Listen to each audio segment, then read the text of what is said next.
Mabuhay! Rob dito. Welcome back sa ating channel, Beyond 50s, ang aking kwento. Kung tinitingnan nyo ang inyong investment portfolio lately, baka nakakaramdam kayo ng kaunting kaba. Dahil sa dami ng nangyayari sa mundo, ang market ay tila flat o minsan ay medyo shaky sa nakalipas na 2 taon.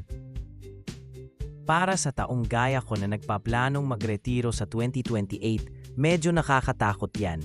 Nagawa mo na ang math, handa na ang lahat, tapos biglang ayaw gumalaw ng market.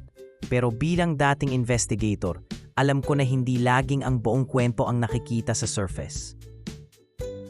Ngayong araw, sasabihin ko kung bakit hindi ako kinakabahan at kung bakit hindi rin dapat kayo kabahan. Bago tayo magsimula, isang paalala lang.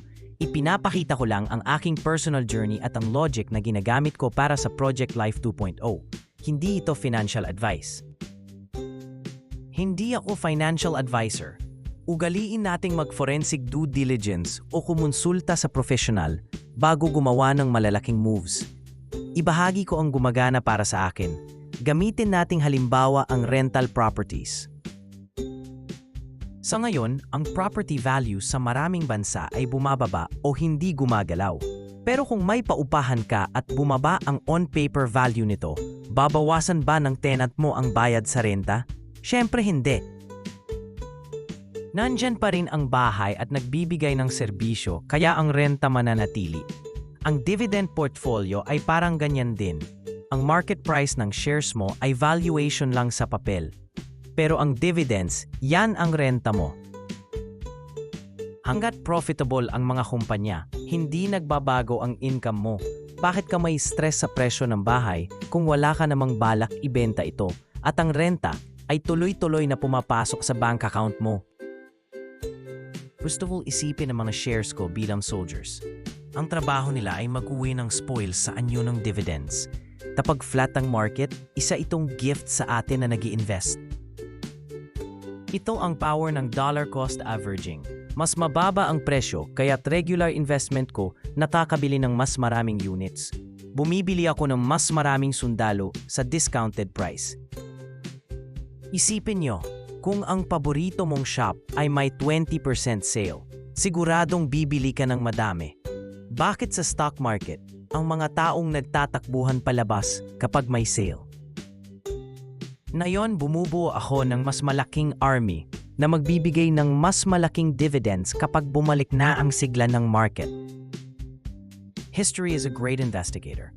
Ang market ay laging bumabangon ng mas mataas kaysa sa mga pagdip. Kapag bumalik ang market, and it always does, kaming mga hindi nagpanic ay nasa posisyon ng lakas. Ang portfolio ko ay hindi lang mag-mombi recover. It will supercharge. Habang ang iba ay naghihintay pa ng katiyakan. Nasa field na ako bitbit ang mas malaking army at mas mataas sa yield. Normal lang ang retirement jitters, lalo na tinitingnan ko na ang aking 2028 move. Pero disiplinang naghihiwalay sa isang sovereign retiree sa isang taong umaasa lang sa swerte. Ginugol ko ang buhay ko sa pagsunod sa facts, hindi emosyon. At ang facts ay nagsasabi, income-generating assets ang engine ng Life 2.0. Huwag hayaang mag-distract sa inyo ang temporary na pulang kulay sa screen.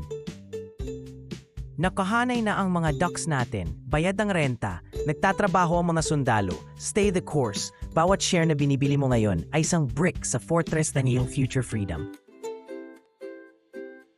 Ano ang tingin nyo sa flat market ngayon? Sale ba ito para sa inyo o scare? Pag-usapan natin sa comments. Hit like, subscribe at sabay-sabay nating i-design ang ating future with courage and clarity. God bless and see you in the next one.